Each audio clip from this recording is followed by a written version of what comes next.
সৌরভকে বলেছিলাম ঝড় দেখতে যাব হচ্ছে দীঘা। দীঘা তো নিয়ে গেলি না, ওকে আমি নিয়ে এসেছি দীঘা। দীঘা এখানে চলে এসেছে, এই দেখো দুয়ারে দীঘা। পুরো রাস্তা জলই জল, ওদিকে যত দূর দেখা যাবে জল, শুধু জল। মায়েদের এখানে এই অবস্থাই হয়। আমফানেও জল উঠেছিল, এবারে তো আরো বেশি জল উঠেছে। সকাল সকাল চলে এসেছি ওকে দীঘা ঘোরাতে। আমায় নিয়ে যায়নি তো কি হয়েছে, আমারও তো কিছু তোর প্রতি দায়িত্ব কর্তব্য আছে, সেই জন্য। রবিবার থেকে আসবো করছি, আসা হচ্ছিল না, ওই জন্য বললাম যে আজকে বৃষ্টি তো হচ্ছে না, আজকে চলো দুদিন থেকে আসি। অনেকদিন হয়ে গেল মায়ের কাছে থাকাই হয় না, বলো। মাঠের কাছে ওর বাবা গাড়ি রেখে এসেছে। তো চলো, মাংস কিনে নিয়ে এসেছি, মাংস রান্না হবে। আমার ফ্রিজে শাকটা পড়েছিল, শাকটাও নিয়ে চলে এসেছি, শাকটা ভাজা হবে। মা মাংস যেহেতু খায় না, মাছও ইদানিংকাল খেতে চায় না, ডিম তো আমি ছোট থেকেই দেখছি খায় না, ওই জন্য মাছের ডিম কিনে নিয়ে এসেছি। ওটা দিয়ে একটু অম্বল হবে, তো দেখি তারপর আর কি হয় না হয়, ভাত তো হবেই। চলে রান্না হয়েছে, নাও কামড়া। এই যে নিয়ে এসেছিলাম আসার সময় তাল শাঁস, বাবু নিয়ে এসেছে লিচু আর তাল শাঁস, দুটোই এক কামড় করে খেয়েছে। বাকিটা কে খাবে? তোর বাবা? নাও খেনো। কিরম খেতে বলো, খেয়ে বলো কিরম দেখতে, কিরম খেতে খায়, কামড়ে খা।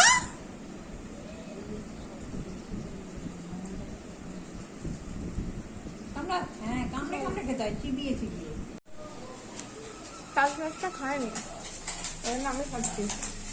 পুরো আমি চলে এসেছি রান্নাঘরে, হচ্ছে মাছের ডিম ভাজা, যেটা আমি তোমার সাথে কথা বলতে গিয়ে পুরি ফেললাম কিছুটা। এই হচ্ছে মাংসর আলু ভাজা, মাছের ডিমটা অম্বল করবো, সেই জন্য বড়টা করে নিচ্ছি। আর এই যে দীঘায় যেহেতু এসছে বুবু, দীঘার জল দেখে দেখেই সব কিছু করবে বলেছে, ওই জন্য ছানা খাচ্ছে জল দেখে ছাদে। খাওয়া দাওয়ার তো নাম নেই, দিনে দিনে মনে হচ্ছে তালপাতা সেপাই। যাই হোক, চলো রান্নাটা করি। আর সৌরভ দেখবে ঘুমাচ্ছে।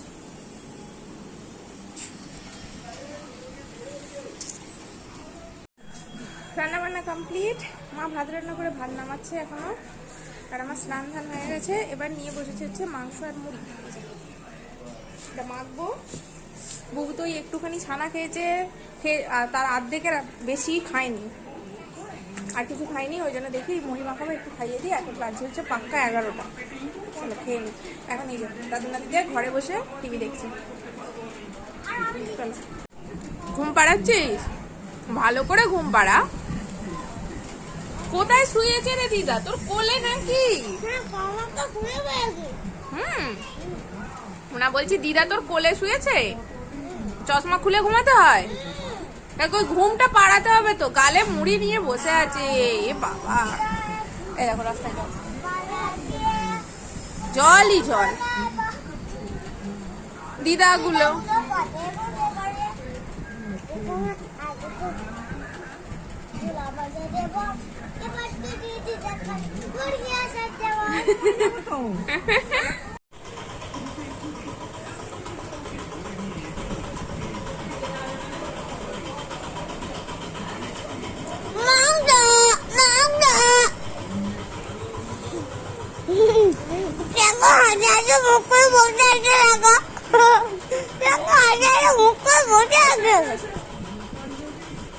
এখনো গালে কাটো।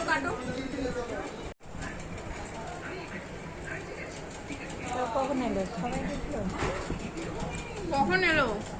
9:30। তার মাঝখানে 10 বার শুধু এসেছে গেছে। আমাদের এলো না, বসে পড়ো, তুমি তোমার চেয়ারে বসো। এই যে শাক ভাজা, ভাত, লেবু, মাংস, এটা বুবু খাবে, বাবু খাবে, এটা মা বসবে। মা ওখানে ভাত বাড়ছে, আমি সৌরভ বেলে খাবো, কারণ এই একটু আগে মুড়ি খেয়েছি ওই জন্য, তাই তো। লঙ্কা খেতে তুই তো ভালোবাসিস, আর অম্বলটা আনা হয়নি এখনো। বুবুকে ঘুম পাড়িয়ে দিয়েছি, বুবু ঘুমাচ্ছে, বাবু ঘুমাচ্ছে, মায়ের সাথে এতক্ষণ ভটভট করছিলাম। আর এই যে চলে এসছে ভাত খাবো।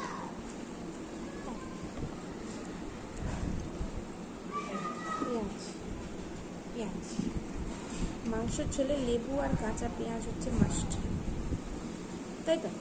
কিছু বল, ফোনে ঢুকে আছিস না? চলো খেয়ে নিই, খেয়ে দিয়ে নিয়ে তারপর দেবো হচ্ছে লম্বা করিয়া একটা ঘুম দেবো ভাবি, কিন্তু দেওয়া হয় না। আমি শুতে শুতে বুবু উঠে পড়বে। বুবু উঠে পড়া মানে মা আর বাবাকে এত জ্বালাবে, এত চেঁচাবে, আমার ঘুম ভেঙে যাবে। এটাই ব্যাপার। ওই মতো এখন বাজে হচ্ছে 5:30, আর আমি এই 5 মিনিট আগে ঘুম থেকে উঠে একটু গাটা ধুয়ে ফ্রেশ হলাম। আর এই যে নিয়ে নিয়েছি হচ্ছে চা বিস্কুট। প্লেটটা একটু ছোট হয়ে গেছে, ওটা একটু ম্যানেজ করতে হয়। আর চায়ের মধ্যে নিয়ে নিয়েছি হচ্ছে বিস্কিটের গুঁড়ো। আমি না বিস্কুটের গুঁড়োগুলো একটু বেশি বেশি খাই, বলতে গেলে পছন্দ করি খেতে, ওই জন্য মা রেখে দেয় আলাদা করে। যখন মায়েদের একদমই বিস্কুট শেষ হয়ে গেল, গুঁড়োগুলো রেখে দেয়, ওরমভাবে জমতে জমতে থাকে, তখন আসি খেয়ে নিই। তো আমাদের এখন আছে, ছিল, ওই কাপেতে ঢেলে নিয়েছি। চলো এখন চেয়ার নিয়ে ছাদে যাবো। রাস্তাতে এখনো জল টল নামার কোনো গল্পই নেই। মা, বাবা, বুবু তো অনেকক্ষণ ঘুমতে পড়েছে, 3 জনে মিলে ছাদে বসেছিল। এবার আমি অ্যাড হবো।